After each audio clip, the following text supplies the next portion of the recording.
اللهم صل على سيدنا محمد وعلى آل سيدنا محمد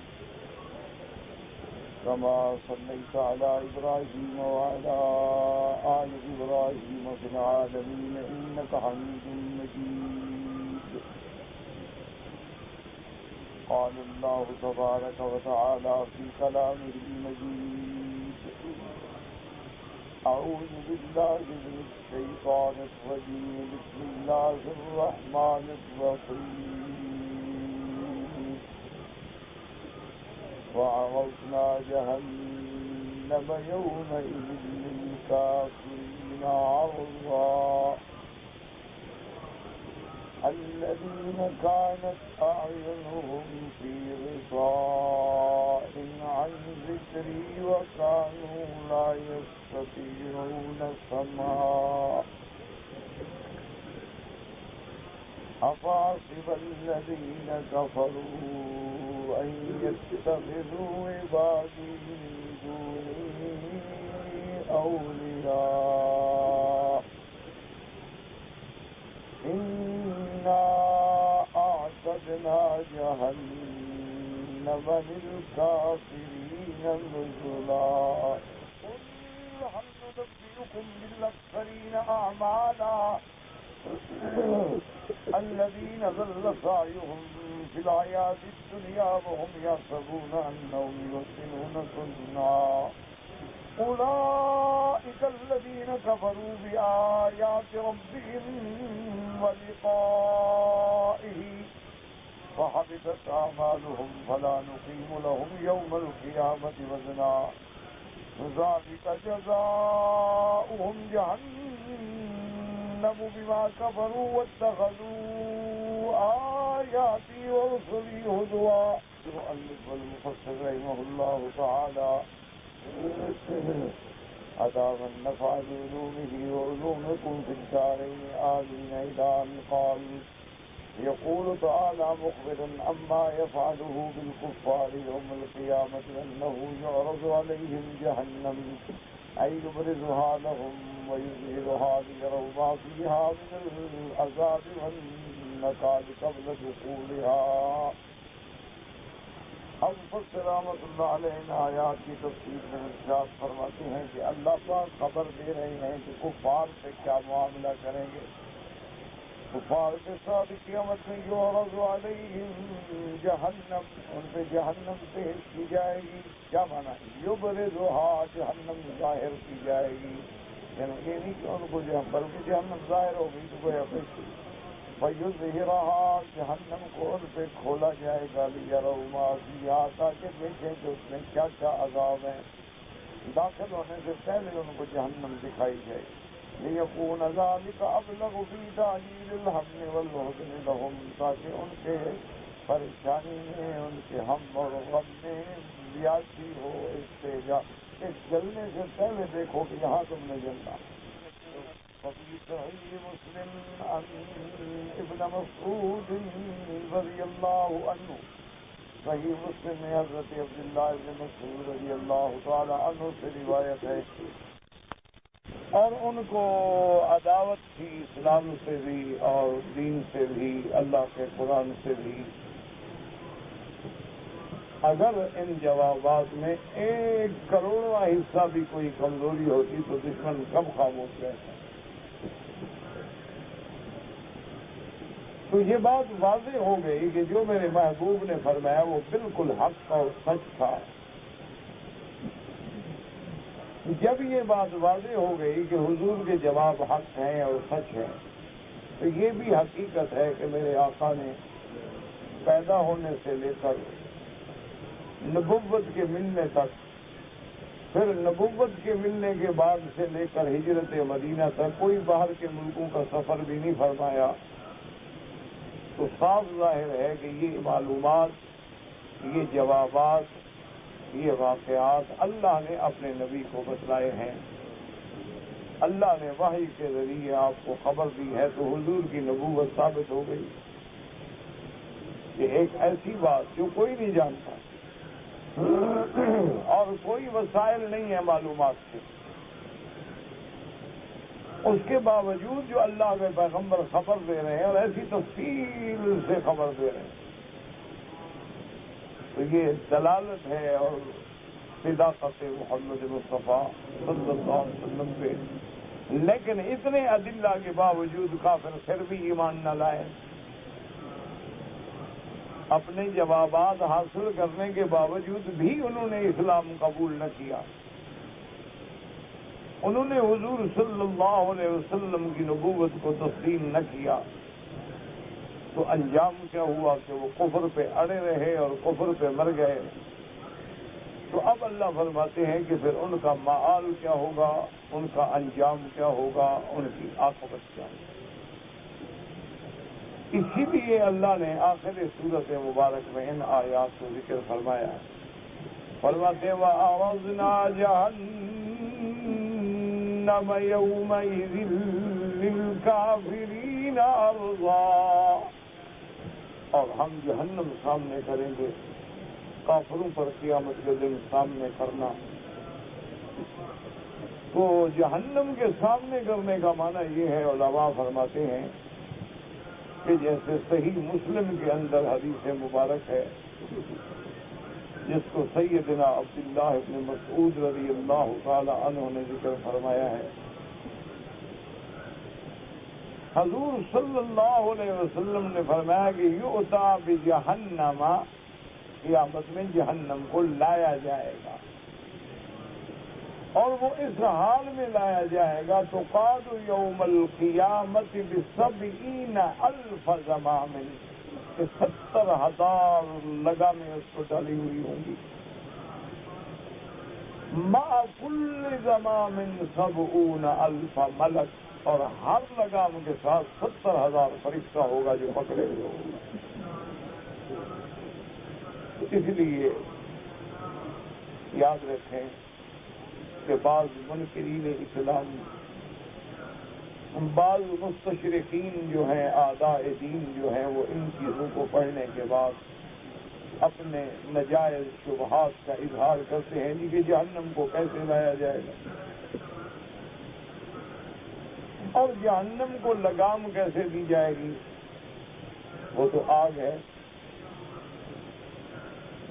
تو سب سے پہلی بات تو یہ ہے کہ ایمان والے کا کام یہ ہے کہ جو اللہ اور رسول کے فرمان میں آ جائے وہ حق ہے، وہ سچ ہے، چاہے اس کی حقیقت اور کنوہ تک ہم پہنچ سکیں یا نہ پہنچ۔ اس کی وجہ یہ ہے کہ وہ عالم ہی الگ ہے۔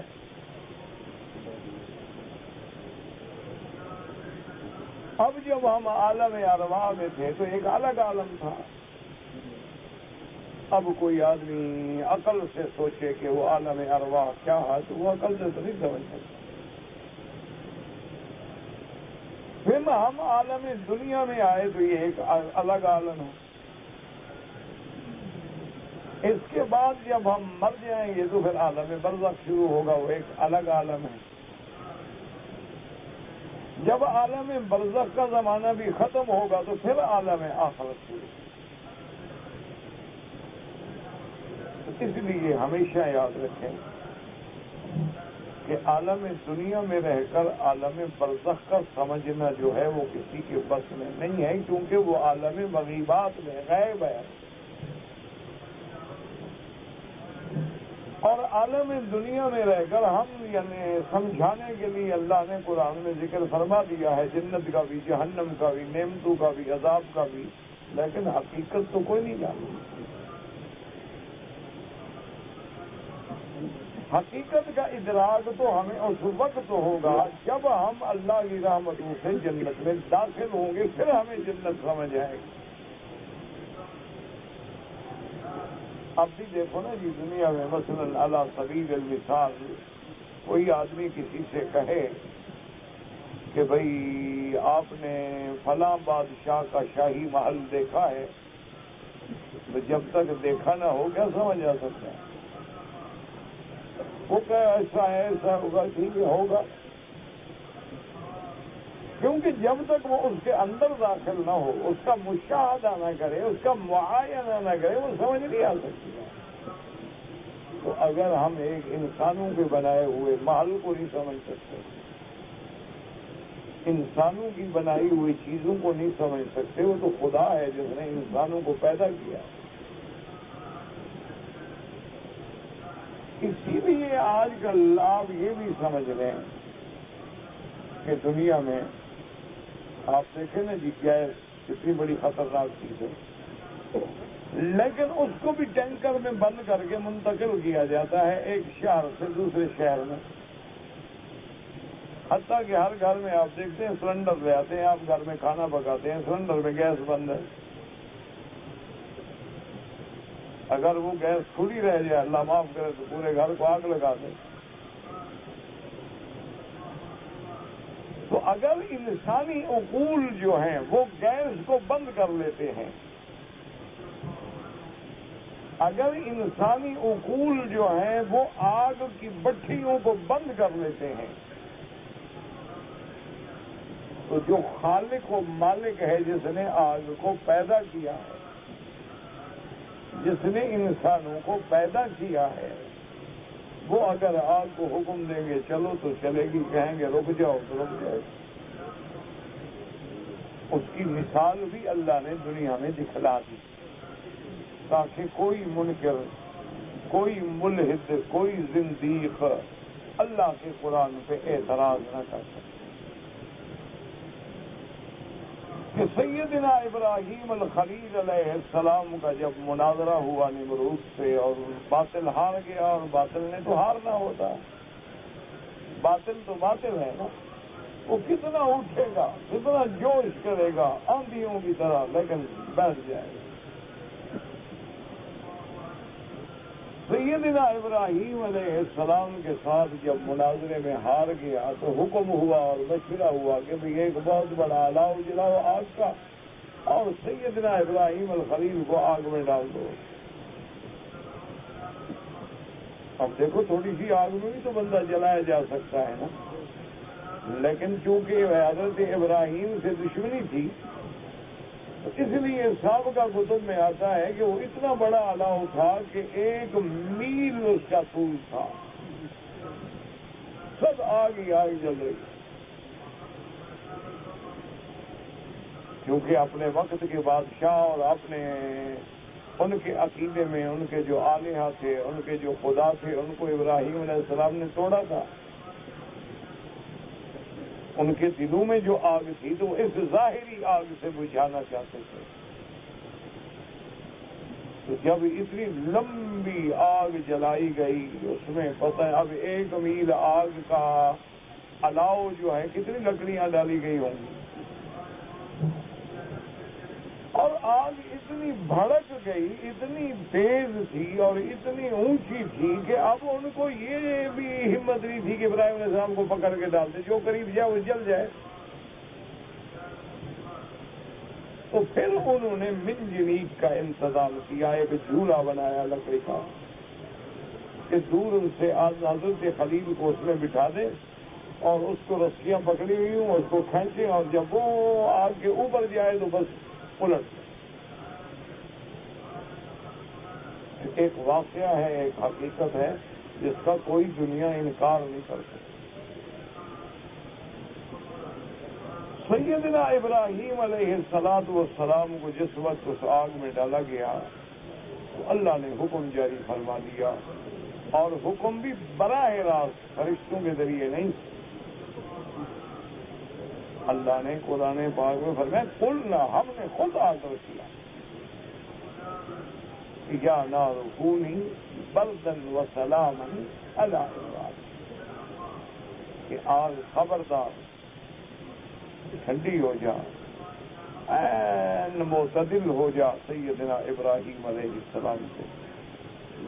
اور جب حضرت ابراہیم آگ میں گئے تو باہر تو میلوں تک آگ جل رہی ہے اور ابراہیم علیہ السلام اندر ایسے بیٹھے جو جنت میں بیٹھے۔ وہیں جنت کے کھانے بھجوائے گئے، وہیں جنت کی نعمتیں بھجوائی گئی اور آگ کے اندر بیٹھے ہوئے۔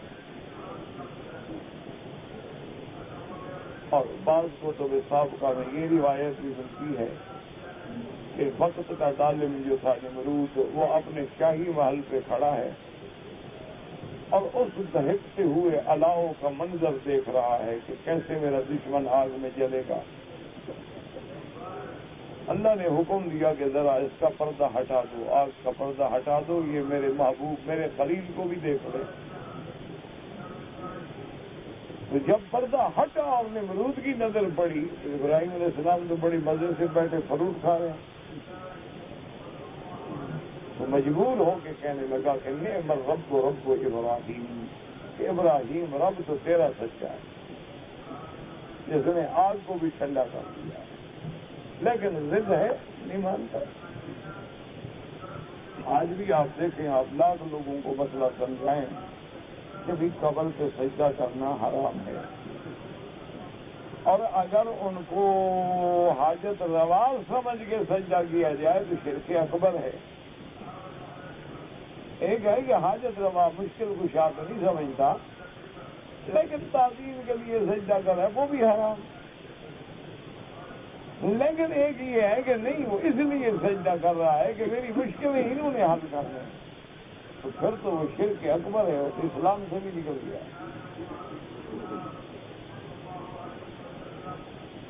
تو اب جناب دیکھیں کہ جو خداوند قدوس اس آگ کو ٹھنڈا کرنے پہ قادر ہیں، تو آگ کو لانے کے لیے ان کے کیا مشکل ہے؟ اب دیکھیں کتنا بڑا آسمان ہے، تمہارے علم کہاں پہنچ گئے، لیکن آج تک کوئی آسمان کا طول اور عرض تو نہیں بتا سکا نا کہ کتنا لمبا ہے کتنا چوڑا ہے۔ آج بھی وہاں علم جا کے بالکل خاموش ہو جاتا ہے۔ آج تک دنیا یہ فیصلہ نہیں کر سکی کہ زمین کے نیچے کیا ہے۔ وہ خود کہتے ہیں کہ بھی ہم نے کھدائیاں کی ہیں، لیکن ایک مقام ایسا آ جاتا ہے جہاں ہماری ساری مشینری بیکار ہو جاتی ہے۔ وہی غلاف حجری ہے جو جہنم کے اوپر ہے۔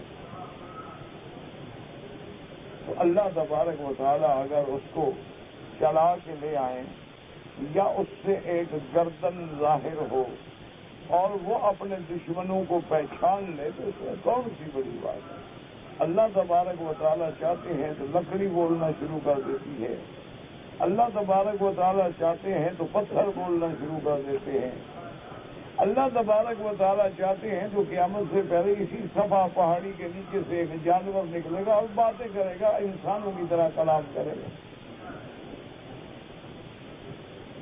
اس لیے یاد رکھیں کہ جہنم کا لانا، جہنم کا لے آنا، اور بعض علماء فرماتے ہیں کہ مثلاً جہنم کو لایا جائے یا بندے کو لایا جائے، بات تو ایک ہی ہے، لیکن حدیث کہتی ہے جہنم کو لایا جائے۔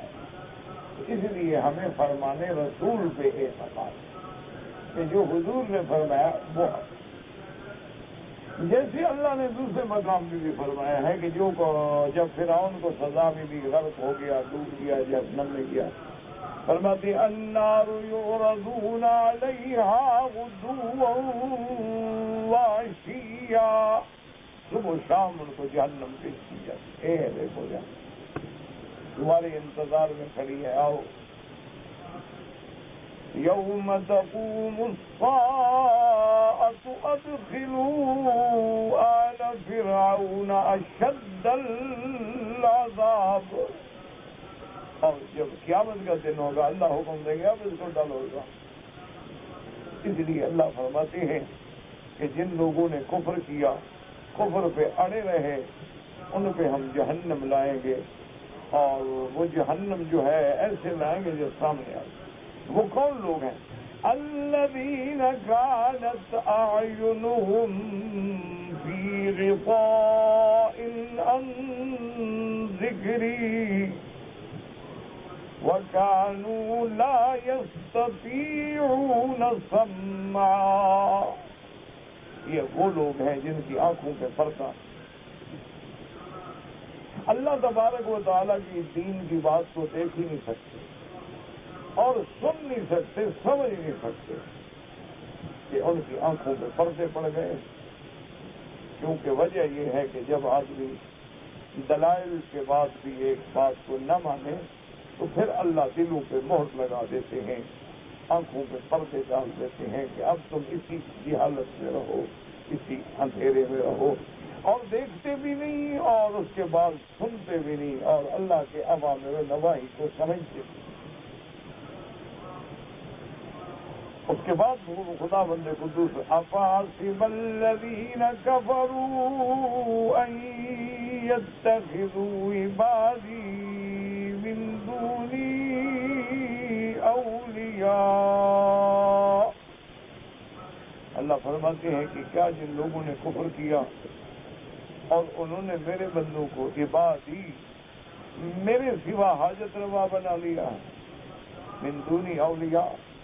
یاد رکھیں کہ اولیاء کا لفظ جو ہے اولیاء جمع ہے ولی، اور ولی کا لفظ جو ہے کئی معنوں میں آتا ہے، دوست کے معنی میں بھی آتا ہے، متولی الامور کے معنی میں بھی آتا ہے، سردار کے معنی میں بھی آتا ہے، حاجت روا اور مشکل کشا کے معنی میں بھی آتا ہے۔ اسی لیے آپ دیکھتے ہیں نا جی کہ باپ اپنی لڑکی کا ولی ہوتا ہے کیونکہ اس کے معاملات اس کے ہاتھ میں ہوتے ہیں، وہ جہاں چاہے نکاح کر دے، ایجاب کر دے، قبول کر دے، ولی الامر ہے۔ تو اسی طرح اللہ نے فرمایا کہ ان لوگوں نے میرے بندوں کو میرے سوا حاجت روا اور مشکل کشا بنا لیا ہے۔ یاد رکھو یہاں دو قول ہیں کہ عبادی میرے بندے، ان سے کون مراد ہے؟ بعض علماء نے فرمایا کہ ان سے مراد وہ ہے کہ جیسے یہودیوں نے حضرت عزیر کو خدا کا بیٹا بنا دیا اور خدا بنا دیا، حالانکہ حضرت عزیر تو اللہ کے بندے ہیں، پیغمبر ہیں۔ جیسے حضرت عیسیٰ علیہ السلام کو نصارہ نے خدا بنا دیا، عیسیٰ علیہ السلام تو اللہ کے بندے ہیں۔ مشرکین مکہ نے اللہ کے فرشتوں کو اللہ کی بیٹیاں بنا کے پوجا شروع کر دی، تو حالانکہ فرشتے تو اللہ کے بندے ہیں۔ انہوں نے فرمایا کہ اس سے مراد عبادی، مراد یہ ہے کہ وہ میرے بندے، ان کو انہوں نے حاجت روا بنا لیا، حالانکہ وہ تو میرے بندے ہیں، وہ تو میری مخلوق ہیں۔ اسی لیے سب سے پہلا اعلان سیدنا عیسیٰ علیہ السلام نے جو کیا ہے، جب وہ ابھی جھولے میں تھے اور ابھی چند دن ہوئے تھے ولادت کو، جب ساری قوم اکٹھی ہوئی تو سب سے پہلا اعلان کیا کہ قال انی عبد اللہ، کہ لوگوں میں اللہ کا بندہ ہوں۔ یاد رکھو سب سے بڑا مقام ہی عبودیت ہے، اللہ کا مقام الوہیت ہے اور بندے کا مقام عبودیت ہے۔ اگر بندہ عبد کامل بن جائے تو اس سے اونچا کوئی مقام ہی نہیں۔ اسی لیے پیغمبر کہتے ہیں انی عبد اللہ، میں اللہ کا بندہ ہوں۔ نبوت کی بات بعد میں کی، عبدیت کی بات پہلے۔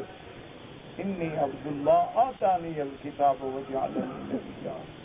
اسی لیے اللہ نے میرے محبوب کو جب اسراء اور معراج کرایا ہے تو میرے محبوب کی تو کروڑوں کئی صفتیں تھی، فرما سکتے تھے میں نے اسراء کرایا اپنے دوست کو، اپنے خلیل کو، اپنے حبیب کو، اپنے رسول کو، اپنے نبی کو، اور میں نے اسرا بعبدی، کیونکہ مقام عبدیت ہی سب سے بڑا مقام ہے۔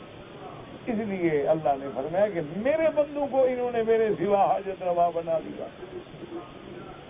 اور بعض علماء فرماتے ہیں کہ عبادی کا لفظ عام ہے، بعض علماء فرماتے ہیں کہ یہاں لفظ جو ہے نا عبادی یہ عام ہے، یعنی اللہ کے انبیاء کو بھی شامل، اولیاء کو بھی شامل۔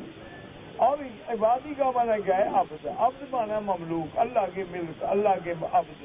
تو جتنی چیزیں دنیا میں ہیں، مخلوق بھی ہیں، مملوک بھی ہیں۔ تو جنہوں نے آگ کی پوجا کی اور جنہوں نے سورج کی پوجا کی، جنہوں نے دیوی دیوتاؤں کی پوجا کی، سب اسی میں شامل ہو گئے کہ یہ وہ لوگ ہیں کہ جنہوں نے میرے مملوک، میری مخلوق، جن کو میں نے پیدا کیا، ان کو حاجت روا بنا لیا ہے۔ وہ تو پیدا ہونے میں بھی میرے محتاج، وہ تو کھانے میں، پینے میں، صحت میں، عافیت میں بھی میرے محتاج ہے۔ تو جو محتاج ہو وہ کبھی حاجت روا نہیں بن سکتا۔ یاد رکھیں جو خود محتاج ہو وہ کبھی حاجت روا نہیں بن سکتا، جس پہ خود مشکلیں پڑیں وہ کبھی مشکل کشا نہیں بن سکتا۔ حاجت روا وہ ہوتا ہے جس کو کسی کی حاجت نہ ہو، مشکل کشا وہ ہوتا ہے جس پہ کوئی مشکل نہ ہو، جس کے حکم سے مشکلیں حل ہو جاتی ہوں۔ انما امره اذا اراد شيئا ان يقول له كن فيكون فسبحان الذي بيده ملكوت كل شيء. اس لیے اس کے بعد اللہ فرما دے گا ٹھیک ہے کہ انہوں نے اگر میرے سوا معبود بنا رکھے ہیں، میرے سوا حاجت روا بنا رکھے ہیں، تو فکر نہ کریں. انا اعتدنا جہنم للکافرین نزلا، ہم نے بھی ان کے لیے جہنم تیار کر رکھی ہے جو ان کا ٹھکانہ ہوگا. اصل یاد رکھو، نزل کہتے ہیں مہمانی کو. نزل کا معنی ہوتا ہے کسی مہمان کو مہمان نوازی کریں، آپ کوئی چیز پیش کریں تو یہ نزل ہے. لیکن اس کو نزل کیوں کہا گیا؟ ہم نے بھی تمہاری مہمانی کے لیے پر جہنم تیار کر رکھی ہے. تم آؤ، جیسے تم نے میرے معبودوں کو خدا بنا دیا، تم نے میری مخلوق کو حاجت روا بنا دیا، تو ہم نے بھی تمہارے لیے جہنم تیار کر رکھی ہے، اور وہی تمہاری مہمانی ہے، اور وہی تمہارا ٹھکانہ ہے، اور وہی تمہارے اترنے کی جگہ. اب اللہ فرماتے آگے کہ کن لوگوں کا، ہمیں قل هل ننبئكم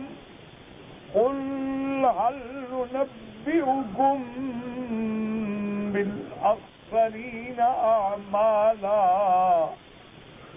الذين ضل سعيهم في الحياة الدنيا وهم يحسبون أنهم يحسنون صنعا. اللہ نے فرمایا کہ میرے محبوب، ہم آپ کو خبر نہ دیں ان لوگوں سے جو سب سے تروٹے میں ہیں اعمال میں. وہ کون لوگ ہیں کہ جن کی ساری محنت جو تھی دنیا کی بیکار گئی، اور وہ یہ سمجھتے رہے کہ ہم بڑا اچھا کام کر رہے ہیں اور ہمارے کام جو ہے قیامت میں مقبول ہوں گے. اس سے کون مراد ہے؟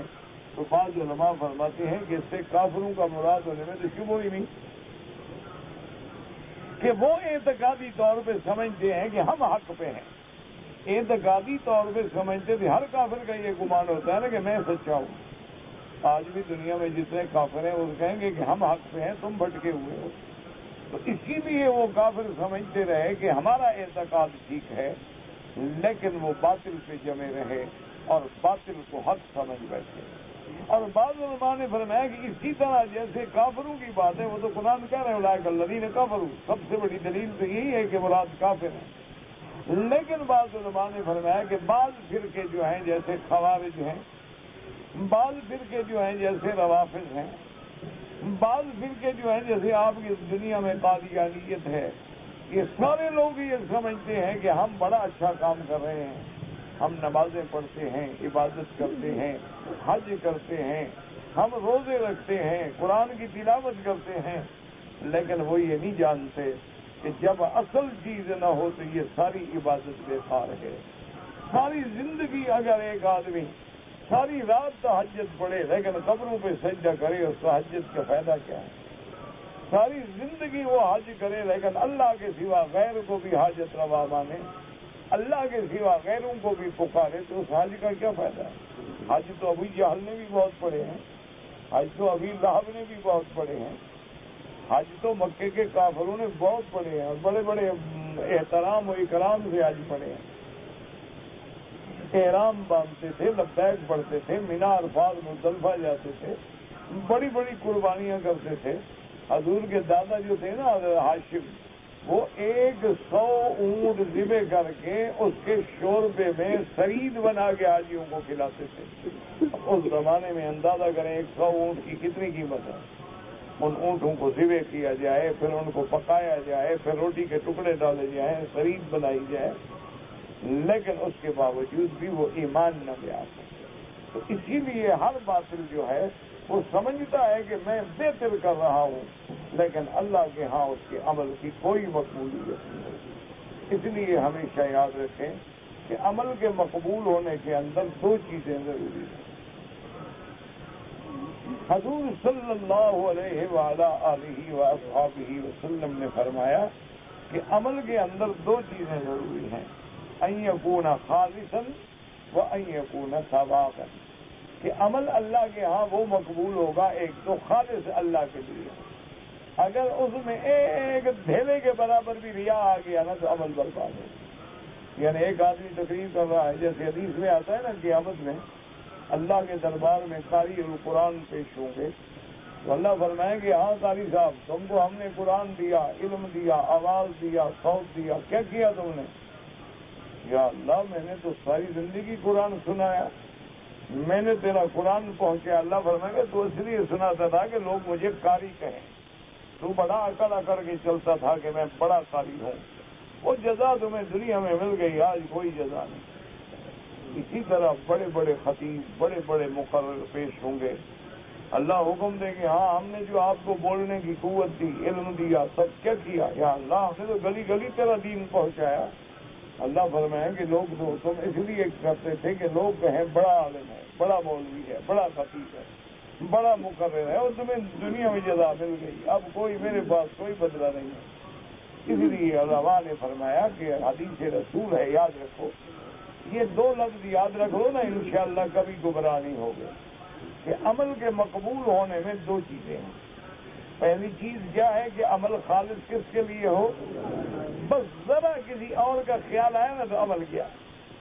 خالص کا معنی کیا ہوتا ہے؟ کھرا، جس میں ذرا بھی کھوٹ۔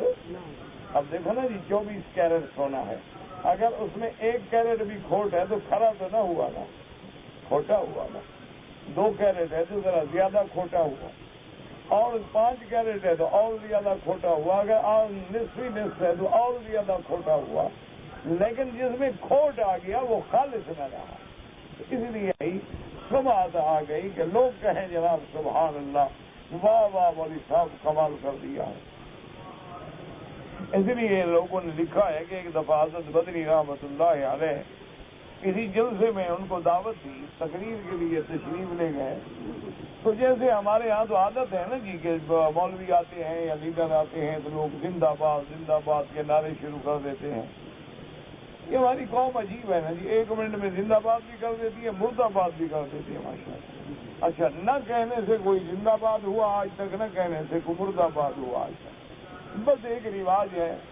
اور جب وہ زندہ باد کے نعرے لگے، حضرت سٹیج پہ تشریف لائے، 2 منٹ بیٹھے، دعا کی اور فرمایا السلام علیکم۔ لوگوں نے کہا حضرت یہ ہزاروں کا مجمع آپ کی تقریر کے لیے آیا۔ فرمایا بھائی آپ نے مجھے تقریر کا بدلہ تو تقریر سے پہلے دے دیا نعرے لگا لگا کے، اب پھر مجھے گلا پھاڑنے کی کیا ضرورت ہے جب ثواب ہی نہ ملے؟ جس کام پہ مجھے ثواب ہی نہ ملے تو ان کو پہلے کہہ دیا زندہ باد زندہ باد زندہ باد، شیخ الاسلام فلاں فلاں غلط ثواب۔ اس لیے اللہ والے تو اتنی احتیاط کرتے کہ ان کے عمل جو ہے کسی کے سامنے نہ آئے، ان کے دلوں کے اندر جو ہے ریا پیدا نہ ہو۔ اس لیے علماء نے لکھا ہے کہ مثلا ایک مولوی یا ایک امام نماز پڑھا رہا تھا،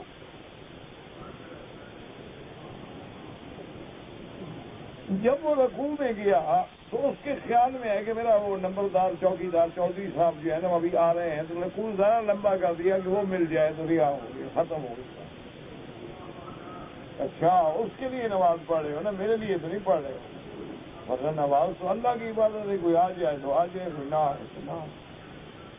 اسی لیے ہمیشہ مجھے یاد ہے حضرت والد صاحب رحمۃ اللہ علیہ ہمیشہ فرماتے تھے کہ مولوی مکی لوگ زیادہ تقریر میں آئیں تو کبھی خوش نہ ہوا کرو، لوگ تھوڑے ہوں تو کبھی غم نہ کیا کرو، اور جو طالب تمہارے پاس پڑھنے آئے ان سے دوستی نہ رکھا کرو، اور نہ ان کے ساتھ کوئی تعلق رکھا کرو، کیونکہ تعلق بنے گا تو کبھی تم کہو گے نا میرا فلاں کام کر دو، تو پھر کام کے لیے پڑھایا نا تم نے۔ اس لیے تعلق ہی نہ رکھو، بالکل واقفیت ہی نہ ہو، بس درس میں سامنے السلام علیکم اٹھو چلے جاؤ کلام، نہ ان کو پتا ہے تمہارا، تو تب آدمی جو ہے بچ سکتا ہے، احتیاط کر، ورنہ جب تعلق بنے گا مجھے بھی کام کہیں گے، میں آپ کو بھی کام کہوں گا، انسان ہے نا، بندہ بندے کا محتاج ہے نا، تو کوئی نہ کوئی بات تو کہہ بیٹھتا ہے نا بیچارہ۔ حالانکہ اگر استاد خدمت دے دے کوئی منع نہیں ہے شریعت میں۔ امام شافعی جیسا آدمی کہتا ہے من علمنی حرفا، جس بندے نے مجھے ایک سبق پڑھایا، ایک حرف پڑھایا ہے، فرمایا میں تو بھائی اس کا غلام ہوں، وہ چاہے خدمت لے لے، وہ چاہے تو مجھے بیچ دیں۔ یعنی ایک حرف پڑھانے والے کو امام شافعی رحمۃ اللہ علیہ اتنا بڑا مقام دے رہے ہیں، اور پہلے طالب العلم بھی اپنی خدمت کو سعادت سمجھتے کہ ہم اپنے اساتذہ کی خدمت کریں گے ہم اپنے استادوں کی خدمت کریں گے تو ہمارے لیے سعادت ہے۔ اچھا، خدا کی شان ہے جن طلباء نے اپنے اساتذہ کی خدمت کی، ترقی بھی انہوں نے کی، علم بھی اللہ نے ان کو دیا، عزت بھی اللہ نے ان کو دی، اور جو اکڑ کے رہے وہ ہمیشہ پسند، اللہ کو اکڑ پسند ہے۔ اللہ تبارک و تعالیٰ اکڑنے والوں کی گردن ایک دفعہ ضرور توڑتے ہیں، ضرور ان کی گردن کو جھکاتی ہیں کہ تم کون ہو تکبر کرنے والے؟ متکبر تو میری شان ہے، متکبر تو میں ہوں، تم کیسے متکبر ہو؟ روزانہ تو اپنے حمام میں جا کے لیٹرین میں اپنی گندگی پہ بیٹھے رہتے ہو، اکڑتے کس بات پہ؟ کس بات پہ اکڑ دکھا رہے ہو؟ کبھی تم نے غور بھی کیا ہے کہ پیشاب کی جگہ سے جناب 2 دفعہ نکلے ہیں، تو جو بندہ پیشاب کی جگہ سے نکلا ہو اس کو بھی اکڑنے کا کوئی حق ہے؟ کہ دیکھو نا، جب لطفہ ٹھہرا تھا تو والد کے پیشاب کی جگہ سے آپ تشریف لائے نا، یہ تو بڑے ہو کہ والد کو جوتے مارتے ہو نا، ورنہ تم تو اس کے پیشاب سے نکلے ہو، پیشاب کی جگہ سے نکلے ہو۔ اور جب بچہ پیدا ہوتا ہے تو ماں کے پیشاب کی جگہ سے نکلے ہو، جب بڑے ہو جاتے ہو تو ماں کو گالیاں دیتے ہو اور باپ کو جوتے مارتے ہو۔ انا للہ و انا الیہ راجعون۔ اور یہ تو خیر عام بات ہو گئی ہے نا، کسی سے کو بھی وہ آپ کے بعد اور چھوڑو جی، ابا جی تو پرانے خیالات کے آدمی ہیں، بے وقوف ہیں، پاگل ہیں۔ باقی پاگل تو ہے، تیرے جیسی نالائق اولاد کیوں پیدا کی؟ عقل والا ہوتا تو تمہیں خواہ کیوں پیدا کر؟ اس کی بے وقوفی تو ہے نا کہ جناب جیسے قابل لوگ پیدا ہو گئے، یہ اس کی بے وقوفی کی علامت ہے۔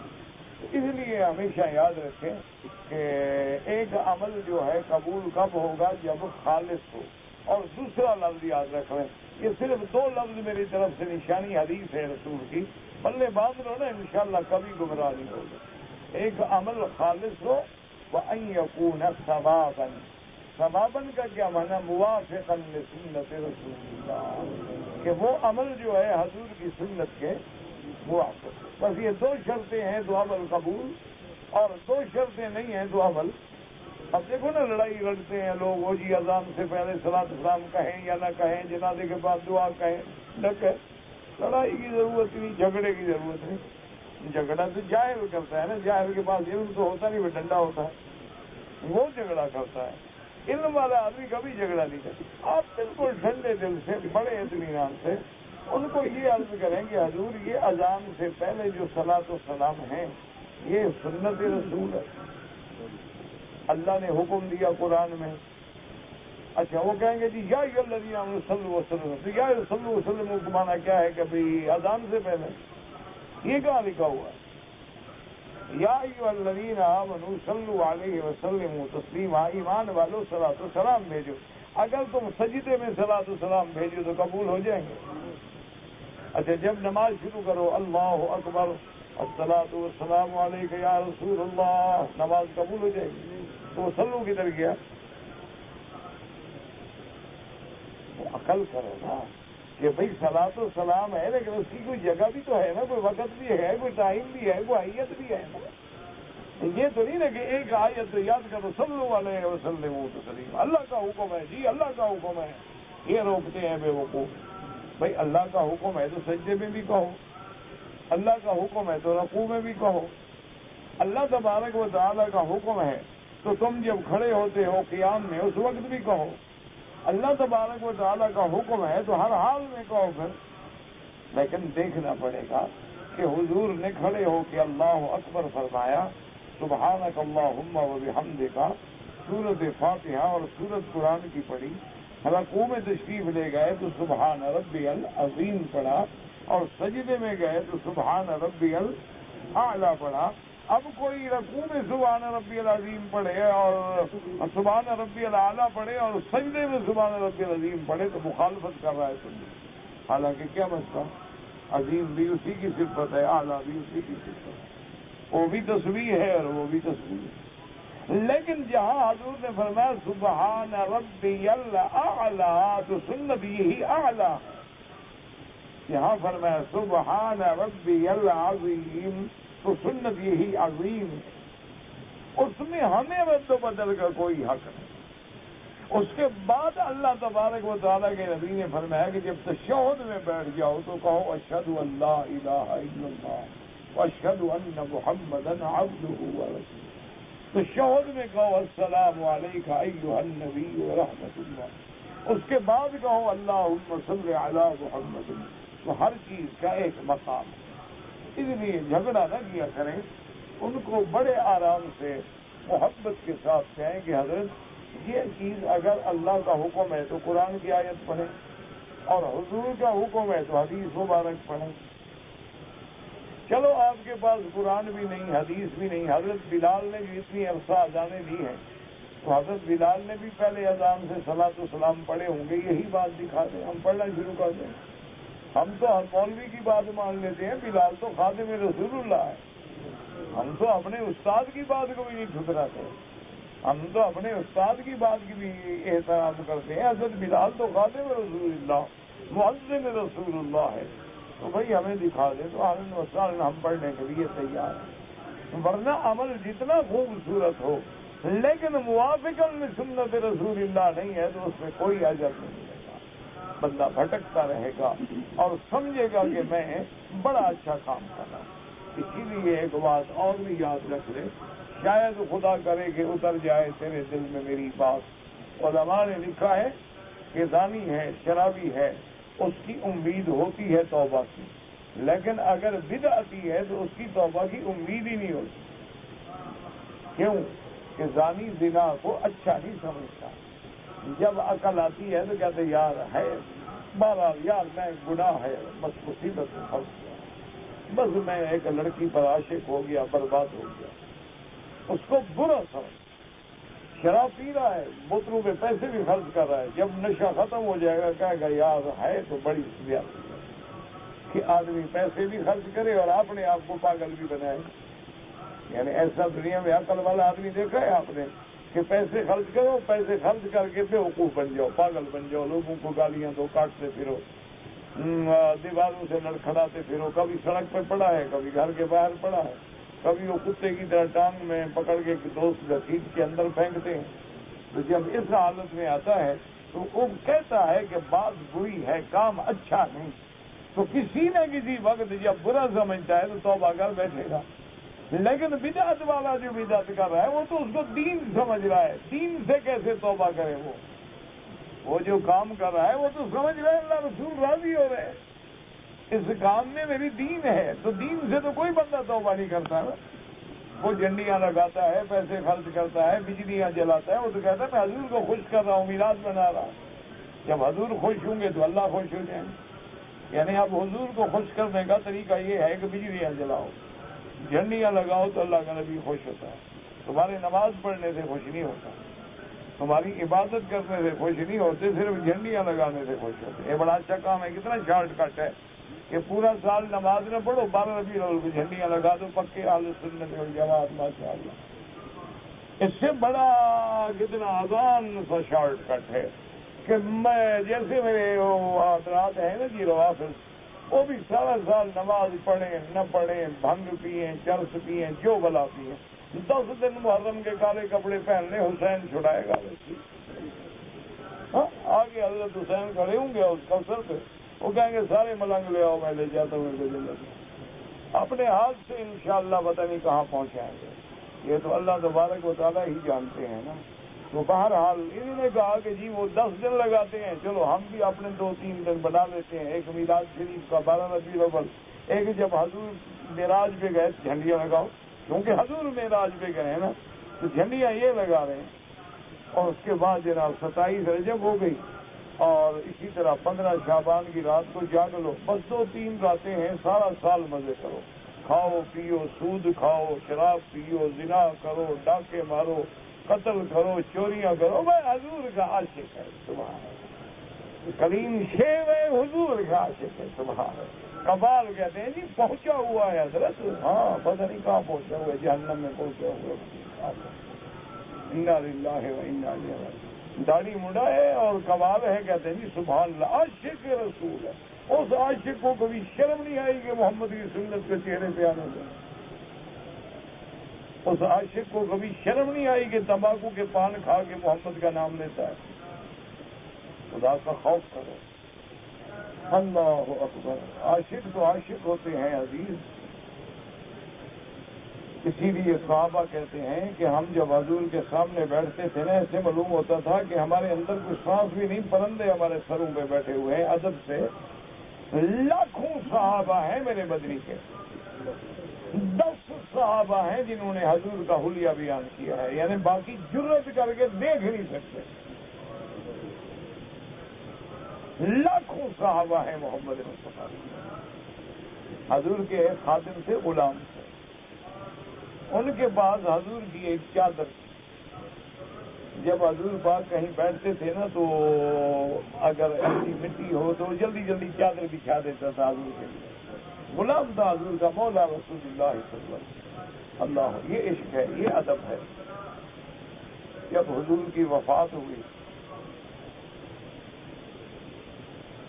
اللہم صلی علی وسلم، حضور پاک کو دفن کرنے لگے تو وہ روتا ہوا آیا اور اسے چادر قبر میں ڈال دی۔ صحابہ نے پوچھا کیا کر رہے ہو؟ تو کہا میں برداشت کر سکتا ہے اس چادر پہ اب کوئی اور بیٹھے۔ کہا یہ حضور کے بیٹھنے کی چیز، جب حضور جا رہے ہیں تو یہ بھی قبر میں دفن کرو، اور تمہیں پتہ نہیں سچا ہے جھوٹا ہے، ایک بال مل جائے تو زیارت کرا کے لوگوں سے پیسے لیتے اور عاشق بھی کہلاتے ہو، خدا کا خوف کرو۔ انا للہ و انا الیہ راجعون، انا للہ و انا الیہ راجعون۔ دعا کرو اللہ ہمیں حضور کی محبت نصیب کرے اور حضور کی محبت سے موت آئے اور زبان پہ جاری ہو لا الہ الا اللہ محمد رسول اللہ۔ اللہ حوض کوثر پہ حضور کے ہاتھوں سے جام نصیب فرمائیں اور حضور کی شفاعت نصیب فرمائیں۔ کوئی عمل تو ہے نہیں جو اللہ کی دربار میں پیش کر سکیں، لیکن والد صاحب رحمۃ اللہ علیہ فرماتے تھے ایسے مولوی مکی میراثی ہوتا ہے، وہ بھی ذمہ دار کو پیارا ہوتا ہے کہ میرا میراث۔ اب بھی تو حضور کے میراثی ہیں نا، رات دن حضور کی حدیث بیان کر رہے ہیں، اسی وجہ سے اللہ چھوڑ دے، اسی وجہ سے رام فرما دے۔ بھائی میرے محمد مدنی کے نام لیوا تو ہے نا، ان کا عمل تو کوئی اچھا نہیں، لیکن لوگوں کو کہتے تو رہے نا، حدیث تو سناتے رہے، قرآن تو سناتے رہے، بس اسی وجہ سے شاید اللہ بخش سے یا ان طلباء کی دعاؤں سے کسی کی دعا لگ جائے۔ اللہ اکبر، کسی کے دل سے دعا نکل جائے نا تو اس جیسی کوئی دنیا میں نعمت نہیں۔ یہ پیسہ دینا، خدمت کرنا، کپڑے سلا کے لے آنا، اصل بات یہ ہے کہ جب یاد آئے تو بس دل سے، درد دل سے دعا کرنا۔ اب دعا سلاح المؤمن، دعا جو ہے نا سب سے بڑا ہتھیار۔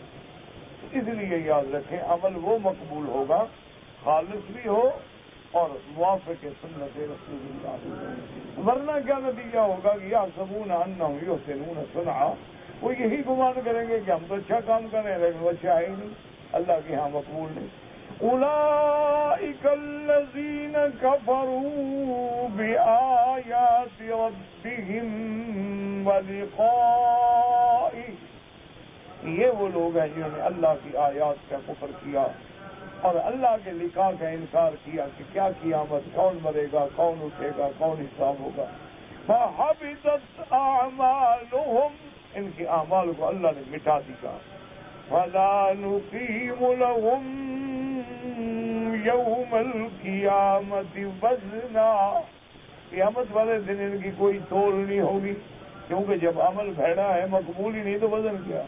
وزن تو اس کا ہوگا نا کہ سبحان اللہ و بحمدہ سبحان اللہ العظیم کے ثقیلتان فی المیزان، کہ میزان میں بھاری ہے، حالانکہ خفیف ہیں لیکن میزان میں بھاری ہے۔ تو اس کے عمل جو ہیں وہ کفر والے ہیں، بدعات والے ہیں، تو ان کا کیا وزن ہے؟ ان کو بدلہ کیا ملے گا؟ ذالک جزاؤہم جہنم، ان کا بدلہ کیا ہے؟ جہنم۔ کیوں؟ بما کفروا واتخذوا آیاتی، وَاتَّخَذُوا آيَاتِي وَرُسُلِي هُزُوًا۔ اللہ نے فرمایا کیونکہ انہوں نے کفر کیا اور انہوں نے میری آیات کو اور میرے پیغمبروں کے ساتھ ٹھٹھا مخول کیا کہ جب قرآن سنتے گا چھوڑو جی کہاں قرآن ہے، اساطیر الاولین، جب انبیاء کو دیکھتے کہتے چھوڑو جی نعوذ باللہ مجنون ہے۔ اللہ نے فرمایا اس کا نتیجہ کیا ہے کہ ہم نے ان کے لیے جہنم کو تیار کر رکھا ہے۔ اللہم اعذنا من نار جہنم، اللہم ارزقنا الفردوس الاعلی، اللہم حاسبنا حسابا یسیرا۔ لاکٹ پر اللہ کا نام لکھا ہوتا ہے، عورتوں کو پہننا، مرد کے لیے لاکٹ پہننا جائز نہیں ہے۔ بعض مرد لوگ جو گلے میں لاکٹ پہنتے ہیں یہ ناجائز، عورت پہن سکتی ہے، اللہ کا نام بھی ہے تو کوئی حرج نہیں، لیکن پھر احتیاط زیادہ ہوگی کہ حمام میں جائے اتارے اور غلط جگہ جائے اتارے، تو اس لیے بہتر ہوتا ہے کہ ایسے اللہ کے مقدس نام نہ لکھے جائیں۔ کہتے نہیں کہ چھوٹا سا قرآن ہوتا ہے ڈبی میں بند ہوتا ہے، گلے میں لٹکانا بالکل ثابت نہیں، نہ لٹکایا کریں۔ ایک عورت نے 7 دن حیض میں گزارنے کے بعد غسل کیا، عمرہ کیا، لیکن عمرے کے بعد بھی محسوس ہوا کہ ابھی حیض باقی ہے، تو صاف ظاہر ہے کہ اس نے حالت حیض میں طواف کیا، ایک دم ادا کرے۔ کیوں یہ قاعدہ ہے کہ سب سے پہلے تو عورت اپنی عادت کو دیکھے۔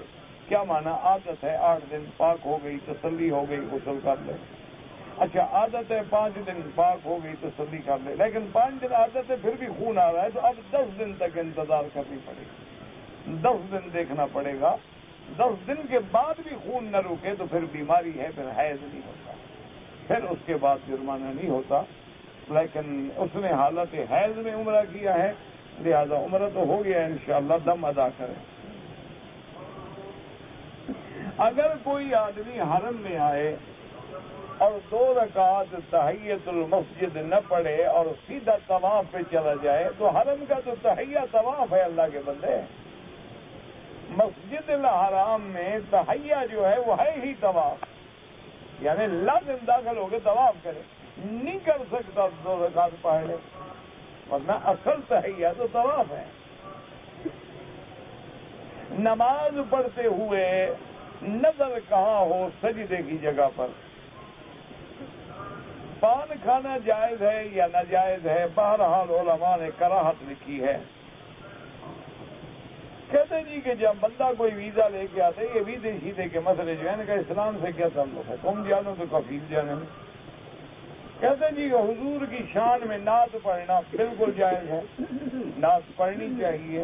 حضرت حسان ابن ثابت رضی اللہ تعالی عنہ اسی طرح حضور کے شاعر ہیں، بی بی عائشہ نے حضور کے شان میں قصیدہ کہا ہے، بڑے بڑے صحابہ نے حضور کی شان میں قصیدے کہے ہیں، لیکن شرط یہ ہے کہ ساتھ باجے واجے نہ ہوں، ساتھ کوئی ڈھول ڈھمکا نہ ہو، اور خالص نعت پڑھے، اور نعت کو فلمی گانوں کی دھنوں پہ تابع نہ کرے، نعت سیدھی طرح پڑھے ادب رسول اللہ کے ساتھ صلی اللہ علیہ وسلم، اور نعت میں کوئی ایسا لفظ بھی نہ ہو جو اللہ کے قرآن اور حدیث کے خلاف ہو۔ ایک دفعہ بیویاں بچیاں تھیں چھوٹی چھوٹی، وہ حضور کی خوشی میں جیسے سیرے گاتی ہیں نا بچیاں، ایسے بیچاری خوشی میں گا رہی تھی، تو ایک بچی نے فوراً کہہ دیا وَفِينَا نَبِيٌّ يَعْلَمُ مَا فِي غَدٍ، ہمارا نبی تو ایسا ہے کہ کل کی بھی اس کو خبر ہے، تو خبردار یہ نہ کہنا عالم الغیب اللہ کی ذات۔ ہم لوگ جو بولتے ہیں کہ 11ویں والا داتا ہماری ڈولی تار دے گا، یہ صرف شرک اکبر ہے، سیدھا آدمی اسلام سے نکل جاتا ہے، تارنا ڈبونا اللہ کے ہاتھ میں۔ اگر کسی نے تمہیں وصیت کی ہے کہ میرا عمرہ کرو تو کر سکتے ہیں۔ جس احرام میں میں نے عمرہ کیا ہے اسی میں اگر میں نفلی طواف کروں بالکل کرو، کوئی منع نہیں۔ یہ تابعین میں ہیں، وہب بن منبہ ہیں، کعب احبار ہیں، صحابہ کو تو دیکھا ہے نا۔ کہتے جی کہ حنفی مذہب سنت رسول کے خلاف ہے، اللہ آپ کو ہدایت دے، بس میں یہی کہہ سکتا ہوں اور کچھ نہیں کہہ سکتا۔ میں یہی آپ سے کہہ سکتا ہوں کہ اللہ آپ کو ہدایت دے، اس کے علاوہ میں کچھ نہیں کہہ سکتا۔ اس کا معنی یہ ہے، یہ بتا ٹھنڈے دل میں رکھ لینا کہ ترک، بنگلہ دیش، پاکستان، ماورا النہر، بخارا، تاشقند، سمر کے سارے لوگ خلاف سنت ہو گئے، سلسلہ ختم ہو گیا۔ انا للہ۔ اچھا، ایک بات کا بھی خیال رکھنا کہ اگر حنفی مسلک خلاف سنت ہے، امام شافعی امام ابو حنیفہ کے شاگردوں کا شاگرد ہے، تو جب استاد خلاف سنت ہے تو شاگرد، تو امام شافعی بھی گیا۔ امام احمد ابن حنبل جو ہیں وہ امام شافعی کے شاگرد ہیں، وہ بھی ختم۔ ذرا سوچا کرو۔ امام بخاری جو ہیں وہ امام ابو حنیفہ کے شاگردوں کا شاگرد ہے، امام بخاری بھی چھٹی جب استاد خلاف سنت ہے۔ انا للہ و انا الیہ۔ اس کو بیچارے کو یعنی پوچھو نا تو سنت کا ترجمہ بھی نہیں آتا ہوگا جس نے چٹنی کھائی۔ انا للہ و انا الیہ راجعون۔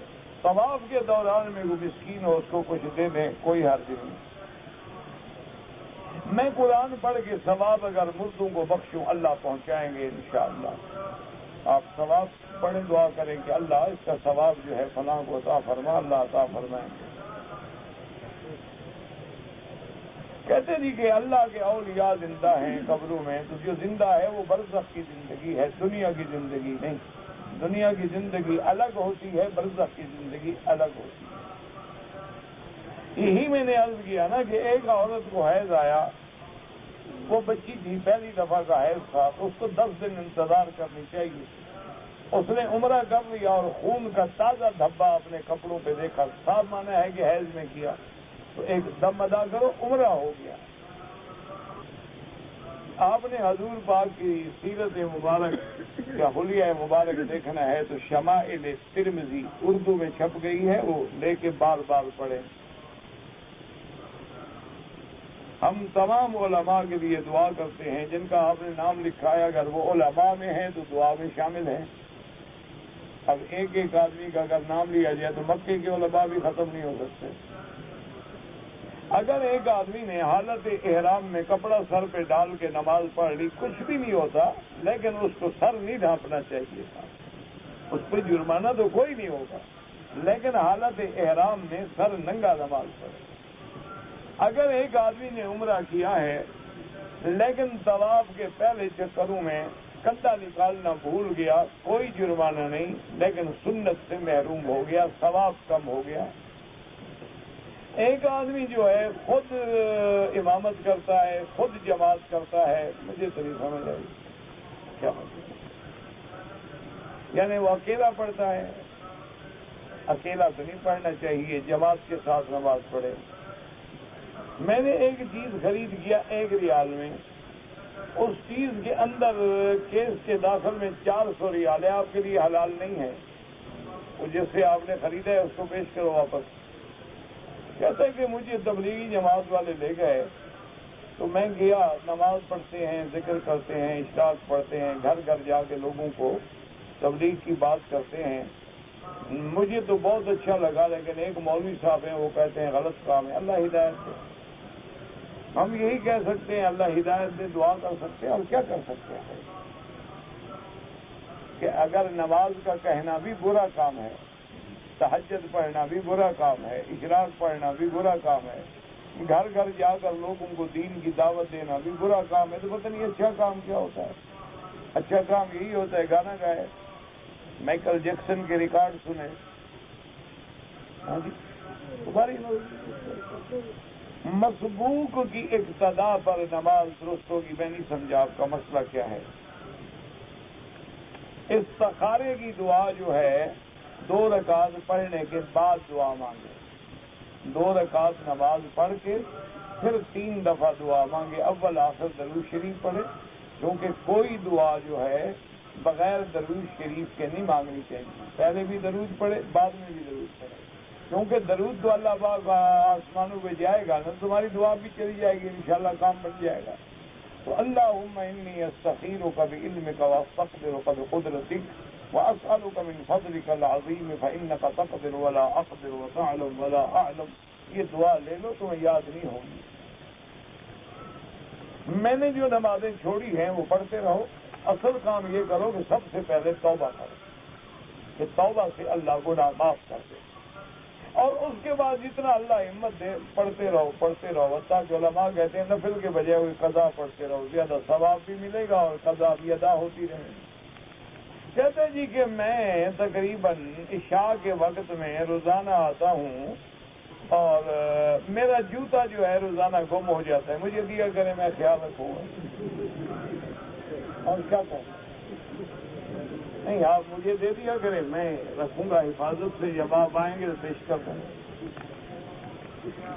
اور کیا کروں آپ مجھے بتائیں کیا کروں. کہتے ہیں جی کہ ملتزم کا مقام جو ہے وہاں عورتوں کا جانا جائز ہے. جب کعبے میں آنا جائز ہے تو ملتزم پہ جانا کیوں جائز نہیں؟ لیکن کوشش کریں کہ غیر مردوں سے بدن نہ لگے, ہاتھ نہ لگے, ٹچ نہ ہو, اختلاط نہ ہو.